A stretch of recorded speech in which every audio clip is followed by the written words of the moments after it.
এসো।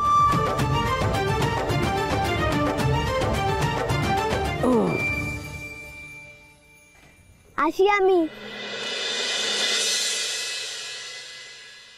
হরিণের দলে ঢুকতে গেলে হরিণ হতে হবে, তবেই তুমি যা খুঁজছো তার খোঁজ পাবে। তুমি যে কাজে এসেছো তা না করে চলে যাচ্ছ, এইভাবে মাঝপথে পালাতে নেই। এই শোনো,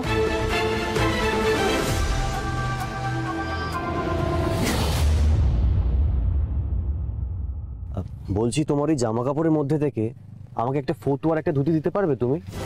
তুমি আমাকে ঠিক বলেছো, আমি যদি কাউকে খুঁজে পেতে চাই আমাকে ভেগ ধরতে হবে। এই নাও না, যেটা খুশি নাও।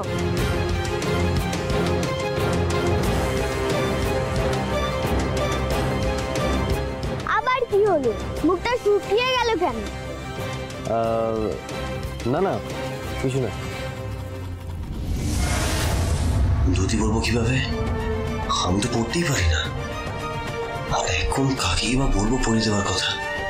ধুতি পরতে জানো না তাই তো? চলো আমি পরিয়ে দিচ্ছি। এখানে? ওই দিকে চলো, ওইখানে কেউ তোমায় দেখবে না।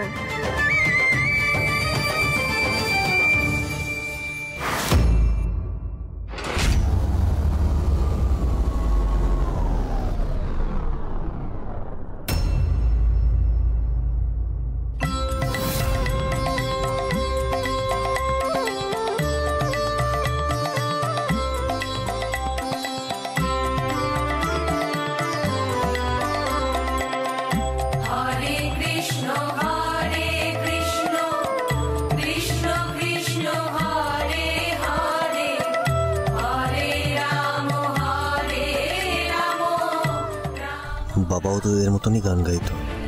ঠাম্মির কাছে শুনেছি মাধবপুরের বৈষ্ণব দলের সঙ্গে বাবার ওঠা বসা ছিল।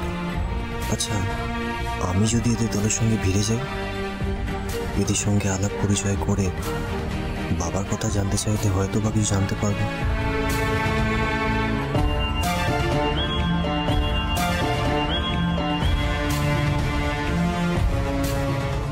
না না, এভাবে গেলে হবে না। ওদের মতো তিলক কোনটি সব করতে হবে আমাকে, নইলে ওরা আমাকে দলে নিবেই বা কেন?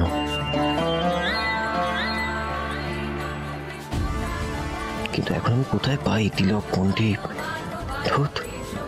কেন সেই বাচ্চাটাকে আমি বললাম না তখন?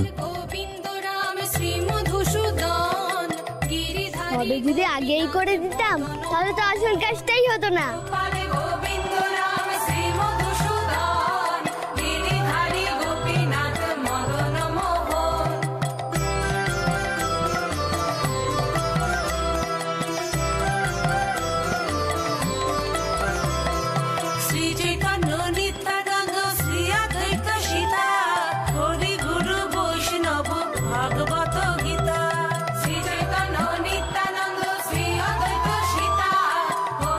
দোকানটা তো আজকে সামলানোর মতো কেউ টোলাই, নইলে এই কীর্তন দলের সঙ্গে গিয়ে আমিও কীর্তনটা করতাম।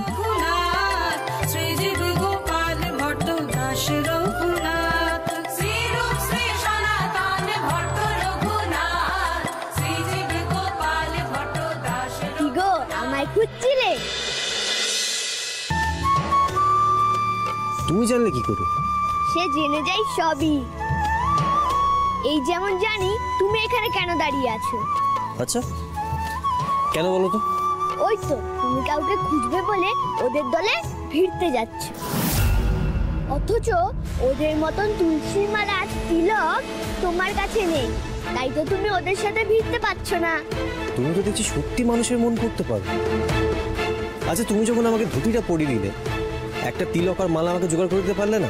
দেবো তো, তুমি একদম চিন্তা করো না। এসো দেখি আমার সাথে। কিন্তু কোথায়? ওই যে বিনুদির কাছে। না না না, অসম্ভব, ওর কাছে এখন যাওয়া যাবে না। ও হাজার একটা প্রশ্ন করবে আমাকে। সে তুমি আমার উপরে ছেড়ে দাও, তুমি শুধু আমার সাথে এসো।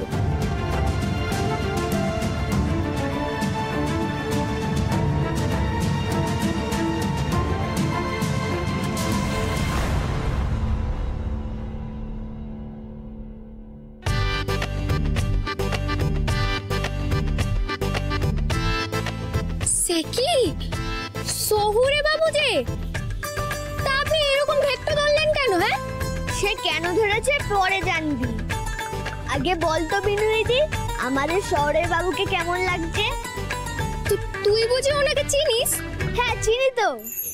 উমা, কি করে চিনলে? মানে কোথায় তোদের আলাপটা হলো? দেখো এখন এসব কথা বলার সময় নেই যে কোথায় দেখা হয়েছে বা কোথায় দেখা হয়নি। মাধব, তুমি ওকে একটু বলো যে আমার কপালে একটা রসগোল্লা এঁকে দিতে আর একটা কণ্ঠির মালা পরিয়ে দিতে প্লিজ। কি কি বললে? আর আমি তো বললাম ওই তোমার কপালের মতন একটা রসগোল্লা আর কণ্ঠির মালা আমার চাই প্লিজ, একটু তাড়াতাড়ি। হ্যাঁ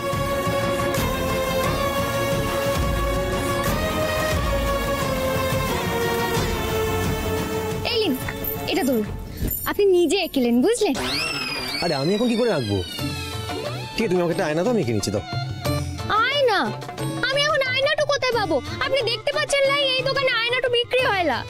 দেখো এখন তক্ক করার সময় নেই, বুঝতে পারছো? তুমি প্লিজ আমাকে একটু এঁকে দাও। হ্যাঁ, আর তোমার মতন এই গলার মালাটা আমি কোথায় পাবো আমাকে একটু বলে দাও প্লিজ। মালার দোকান তো আজকে বন্ধ। ঠিক আছে ঠিক আছে, তোমার গলায় যে দুটো মালা আছে তার মধ্যে থেকে একটা মালা তুমি আমাকে দাও এখন, আমি তোমাকে পরে ফেরত দিয়ে দেবো।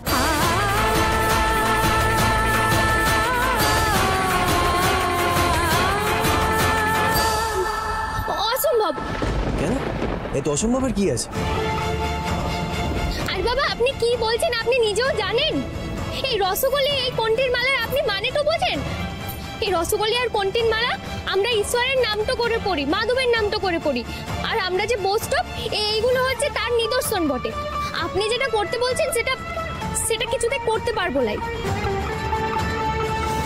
দেখো আমি তোমাদের ঠাকুরকে কোনো মতে অসম্মান করতে চাইছি, তোমার প্রচন্ড প্রয়োজন ওই রসগোল্লা আর কণ্ঠির মালা, প্লিজ। ঠিক আছে, তা আপনি অন্য কোথাও থেকে জোগাড় করে নেন গে। কেন? কাল রাতে তো তুমি আমাকে হেল্প করার জন্য হোটেল অব্দি পৌঁছে গেছিলে, আর তোমার নাকি আমার প্রতি কৃতজ্ঞতা বোধের কোনো শেষ নেই। তাই আজকে তুমি আমাকে এইটুকু হেল্প করতে পারছো না? ও সৌরে বাবু, আপনি আমার কাছে আরো অন্য কিছুটা চান, আমি ঠিক দিয়ে দেবো, কিন্তু এটা চাইবেন লাই। আসলে কি বলুন তো, আপনি আমাদের আচার নিয়ম এই সব কিছু বোঝেন লাই তো, তাই এই কথাটা বলছেন। দেখো প্লিজ প্লিজ, আমার রসগোল্লার কণ্ঠিটা খুব প্রয়োজন, খুব দরকার এই মুহূর্তে। তুমি প্লিজ আমাকে একটা রসগোল্লা এঁকে দাও আর তোমার কণ্ঠিটা আমাকে দিয়ে দাও, আমাকে একটা আর্জেন্ট কাজে যেতে হবে, প্লিজ প্লিজ।